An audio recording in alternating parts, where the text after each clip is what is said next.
crab cakes. Today we're doing crab cakes. I love seafood. I grew up in a fishing family in New England. Lobstermen, lobster dealers. We had lots of fish and crab, and these crab cakes are delicious. There are cans of crab meat, and there are crab legs. So I have 2 pounds in here. The crab legs are going to be a little too big, so what I did was I just broke them all up so that we have crab. To that, I'm going to add diced onion. Now that will depend on how much onion you want. This is 81 grams or about a half a cup. If you want more, you can have more. Onions are pretty high in carbs and high in sugar, so I don't like to use a lot. Then we're going to have dill, a teaspoon and a half of dill. This is dried dill. You can use fresh dill if you have it.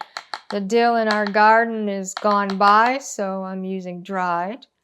So I guess that 1.5. And you need about 3/4 of a teaspoon of ginger. I'm just going to guess. Unless I'm baking, I just guess at amounts. I'm not real worried about exact amounts. You can add or subtract any of the spices that you want, or the amounts. A teaspoon and a half of black pepper. I'm just going to do a heaping teaspoon. And a pinch of sea salt. We're just going to do a little bit of salt. The crab meat might be a little salty, so you need a lot of salt. And to that, I'll be adding 4 eggs. I have my oven heating up. I normally fry these, and then I thought, I don't want to sit next to the stove frying all these. I bet they'd be great baked as well. So I have the oven on at 350 degrees. I'm going to bake them for 20 minutes, and I'm also going to fry one just so you can see the difference. So you mix this up very well, and it's just going to be easier for me to mix it with my hands. So my mother and grandmother always used their hands, and what was good for them is good for me. Sometimes with spoons or spatulas or whatever, you just don't get a good feel and you don't get it mixed really well.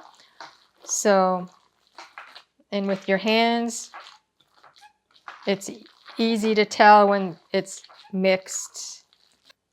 Okay, so I'm going to wash my hands and be right back. So now I'm going to measure out. I'm going to do 4-ounce burgers. And I have 2 baking sheets here that I will spray with olive oil spray. I have my scale, so I can measure out 4 ounces. And yes, I need my trusty glasses for this. Crab meat is very low in fat. So what I will be doing in the next few days is coming up with a crab cake that will be good for PSMF. So obviously I won't have onions in it, maybe a little onion powder, but it will be also with egg whites and not the whole egg. Since I added the onion and spices, it doesn't come out to exactly 4 ounces of everything, so I always make the little extra that's small or large. I'm going to be frying this one, so I'll form this into a patty. Clear some space here, so that's going there to be fried. And these will be baked. So I'll be baking these at 350 degrees Fahrenheit for 20 minutes. The one. So now I'm going to fry up the one crab cake. And I'm using olive oil now because I love olive oil. And some of you are going to say, you can't fry with olive oil. The heat's too high. You can't use olive oil. Well, I'm Italian. My mother, of course, was Italian because both my parents were. She only used olive oil for everything. The only kind of oil she had was olive oil. I didn't even know there was another kind of oil till I went off to college. And it's like, oh, there are other oils? You could also use, if you want, you could use butter, bacon grease, coconut oil, lard, anything you want. I just prefer olive oil because I love the taste of olive oil. Another reason I like baking instead of frying is that it's less messy. Here you're frying, it's splattering all over the place. Got to clean your stove. And that's the fried crab cake. So now, the two sauces I'm going to make. Of course, they're made with mayonnaise. And I'm not measuring, I'm just making a small amount just for, we can use for dinner tonight. That's probably 1/4 cup to 1/2 cup. So the ginger, add a little bit of mustard, like a squirt or two of mustard, and ginger. I'm going to start off with like half a teaspoon of ginger. I'll stir it up. Now once these sit in the refrigerator for until dinner time, the flavors will get more intense, but you need to try. I'm going to add a little more ginger. But not too much. Ginger can be very strong.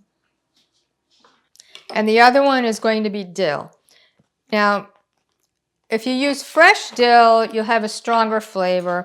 I find that dried dill doesn't have a really strong flavor, so I'm going to use about 1.5 teaspoons right now. And once again, as this sets up in the refrigerator, the dill flavor will get stronger.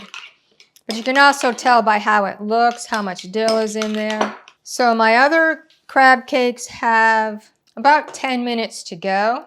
But until that, I will taste this for you. And then I'll show you what the other crab cakes are like. So first we'll put a little bit of ginger sauce on one, a little bit of dill sauce.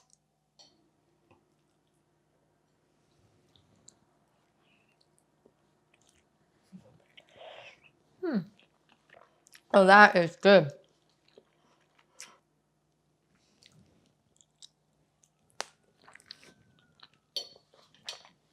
Those are big bites. So good.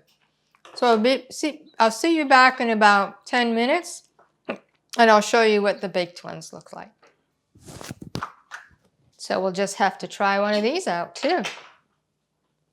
This is different in the look of the fried and the baked. Another way that these would be good, my egg yolk waffles. You can put it on top of one with some of the sauce and eat it like that, or put it in between 2 waffles as a sandwich.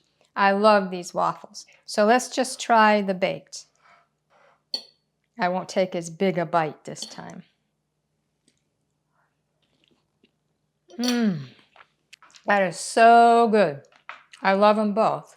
So try it both ways, see which way you like. And we're going to have a great dinner tonight. Enjoy.